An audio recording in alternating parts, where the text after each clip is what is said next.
बहुत साल पहले एक शहर से दूसरा शहर तक रास्ता बनावे के काम चलत रहल। ऊ रास्ता एगो छोटा से गांव से होके गुजरे वाला रहल और यही से सरकारी अधिकारी के ऊ गांव के मुर्दा घर के जमीन चाहत रहे। ऊ सिलसिला में गांव के पंचायत ऑफिस में एगो मीटिंग होके वाला रहल, जेमे गांव के मुखिया और सरकारी अधिकारी आवे वाला रहले। मुखिया तब पंचायत ऑफिस में जल्दी ही पहुंच गई रहे, पर सरकारी अधिकारी अब अभी तक ना आयल रहे। थोड़ा ही देर में अधिकारी भी वहीजा आ गए। आई आई, हमार गांव में आपके स्वागत है सर जी। धन्यवाद मुखिया जी। आई बैठी, कहीं का काम कर सके नहीं हम आपके खातिर। देखिए मुखिया जी, आपके तो पता ही बाकी आपके गांव में जौन मुर्दा घर बना ओकर जमीन सरकार के रास्ता बनावे के खातिर चाहिए। वो रास्ता के फायदा आप गांव वालन के भी होके वाला बा और जैसन भी बा, पर आखिर में सरकारी काम हा। यही से हम चाहता नहीं कि आप इनमें कुछ बाधा ना डाली। यही आपके खातिर और ये गांव के खातिर बेहतर होगी। अरे हम काहे बाधा डालब सर जी, बस विधायक जी से कह के हमार लड़का के काम करवा दी जी। वो टेंडर के काम? हाँ बिल्कुल सही पकड़ ले बानी आप।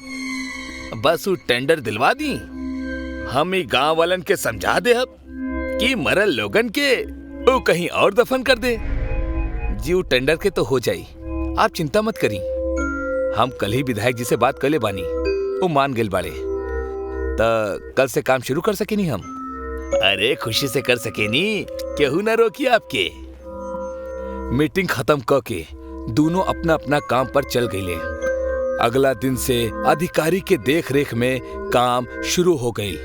गांव वाला भी खुश रहले कि अब उनकरा एगो अच्छा और पक्का रास्ता मिल जाई। पूरा दिन बिना रुके काम चलत रहल। बड़ा बड़ा मशीन मुर्दा घर पूरा तरह से उधेड़ देहलस। हर तरफ बड़ बड़ गड्ढा कर देले। ओ दिन जमीन से बहुत सारा कंकाल बाहर निकलल। उस सारा कंकाल के जलावे के खातिर एक जगह पर इकट्ठा कर दिहल गई। पहला दिन के काम पूरा हो चुकल रहल। रात के सारा मशीन बंद हो गई रहे और सारा मजदूर सो चुकल रहले। दूसरा दिन अधिकारी और मुखिया काम देखे खातिर अइले तो ऊ हैरान रह गए। कल जौन जमीन मशीन उधेड़ देले रहल, आज ऊ बिल्कुल सपाट रहल, जैसे कुछ भइल ही ना होके। सारा गड्ढा मुंद गल रहल और कंकाल भी अपना जगह पर ना रहले। अरे मुखिया जी, हमने तक काम शुरू कर देले रहनी और बहुत सारा कंकाल भी निकलले रहनी, जो न भेजा नहीं खे। हमरा तो कुछ समझ में ना रहल बा। अरे ये कैसे हो सकेला? सर जी, कहीं जल्दी में आप दूसर जमीन तो ना उधेड़ देले? अरे ये का बोल रहा बानी? हमने इतना बड़ गलती कैसे कर सके नहीं? फिर ये सब कैसे हो गई? अधिकारी सोच में पड़ गई और वो अपना सारा मजदूरन के फिर से काम करे के आदेश दिलस। पूरा दिन जमीन खोदे के काम चलत रहल, पर ई बार उनकरा एक भी कंकाल ना मिलल। सारा मजदूर और अधिकारी हैरान हो गए। रात के फिर से काम बंद करके सब सुत्ते खातिर चल गए। अधिकारी जहाँ रुकल रहल वो एगो छोटा सा घर रहल। वो वहाँ आराम से सुतत रहल। अचानक केहू ओकर दरवाजा खटखटौलस। वो हड़बड़ा के उठल। इतना रात गए के आयल हुई। अधिकारी जल्दी से दरवाजा खोले गए। वो दरवाजा खोलस तब बाहर मुखिया बहुत ज्यादा डरल खड़ा रहे। अरे का भइल मुखिया जी, आप इतना डरल काहे बाड़े? सर जी, जल्दी से हमरा साथे चली, बहुत बड़ गड़बड़ हो गइल बा। अरे लेकिन भइल का? आप खुदे देख ली। लेकिन कहाँ जाए के बा, ई तो बताई। हम आपके रास्ता में सब कुछ बता दे। आप पहले जल्दी से हमारा साथे चली। मुखिया और अधिकारी दौड़त दौड़त मुर्दा घर के पास अइले। अधिकारी हाफत हाफत यहाँ वहाँ देखे लागल।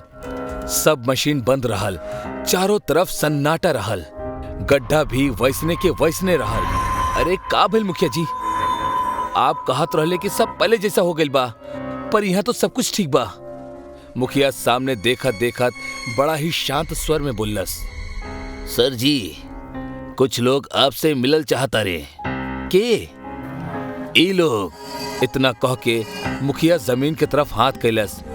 अधिकारी पीछे मुड़ के देखे लागल। जैसे ही मुखिया हाथ बढ़ौलस, जमीन से आत्मस्वरूप कंकाल बाहर आवे लागल। ओमे औरत, आदमी और जानवर के भी कंकाल शामिल रहल। उस सब जमीन से बाहर निकल के हवा में खड़ा हो गए। अधिकारी उ नजारा देख के बुरी तरह से डर गए। वो मुखिया के तरफ मुड़ल और ओकरा से कहे लागल, अरे मुखिया जी भागी यहाँ से, ये सब भूत बाड़े। अधिकारी देखलस कि मुखिया अपना जगह से ना हिल रहल बा और ओकर आंख भी सफेद पड़ चुकल बा। अचानक मुखिया के अंदर से एगो कंकाल बाहर निकलल और कंकाल के बाहर निकलत ही मुखिया के शरीर नीचे गिर गईल। अधिकारी भागे के कोशिश करे लागल, पर ओकरा सारा कंकाल घेर लेले रहले और ओमे से एगो कंकाल आगे आयल। तो हमने के घर बर्बाद करे के हिम्मत कैसे कैला? मरे के बाद भी तो सरकारी लोग हमनी के चैन से जिए ना देवेला। पर कोनो बात नहीं खे, जिंदा लोग तहर कुछ ना बिगाड़ पौले, पर हमनी कंकाल तोहरा के सजा दे। अब तोहरा के और मुखिया के हमनी लोग ना छोड़ब। मुखिया के धीरे धीरे होश आवे लागल। वो आँख खोल के देखलस तो कंकाल के बीच में घिरा रहल। डर के मारे ओकर शरीर कांपे लागल। सर जी ये सब कहा और हमनी एजा काहे आयल बनी और हम यहाँ कैसे आ गए? हम तो अपना घर में आराम से सुतत रहनी। हमनी सब ही मुर्दा घर के कंकाल बानी, जेकर घर तू तबाह कैले बाड़ा। अब हमनी सन एकर बदला तोहरा से जरूर लेहब और उहो अपना तरीका से। हम कुछ न कैले बानी, ये सब इनकर ही गलती है। हमरा के जा दी। उनकर आवाज सुन के सारा कंकाल अपन दांत बजावे लगले। दांत की आवाज सुन के मिट्टी के ढेर अपने आप थरथरा के गड्ढा में गिरे लागल और गड्ढे के मुंदब शुरू हो गई। जैसे जैसे गड्ढा मुंदे लागल, मुखिया और अधिकारी की आवाज शांत होके लागल। थोड़ा ही देर में मुर्दा घर के सारा गड्ढा भर गई और अधिकारी और मुखिया हमेशा के लिए जमीन में जिंदा दफन हो गए। गड्ढा के मुंदत ही सारा कंकाल चुप हो गए और धीरे धीरे जमीन के अंदर जाए लगले।